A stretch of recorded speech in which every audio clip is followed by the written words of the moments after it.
Confidence ഇല്ല എന്നുള്ളത് ഒരു ബിഗിനറെ സംബന്ധിച്ചിടത്തോളം നോർമൽ കാര്യമാണ്. അപ്പോൾ അതത്ര കൺസേൺ ആവേണ്ട ഇനിഷ്യൽ സ്റ്റേജിൽ.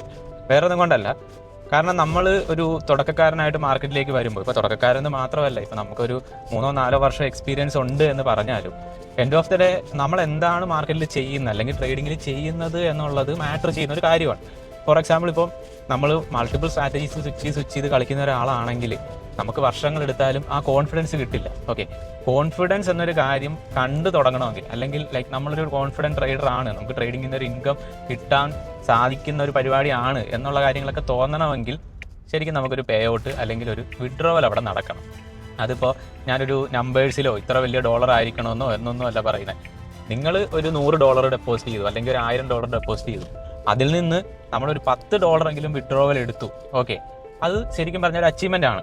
അപ്പോൾ ഗ്യാമ്പിൾ ചെയ്തിട്ടല്ല, വിത്ത് പ്രോപ്പർ സ്ട്രാറ്റജി. പിന്നെ ഈ പറഞ്ഞ പോലെ കോൺഫിഡൻസ് ലാക്ക് ചെയ്യുന്നൊരു കാര്യമാണ് മന്ത്ലി കൺസിസ്റ്റൻസി കിട്ടാത്തത്.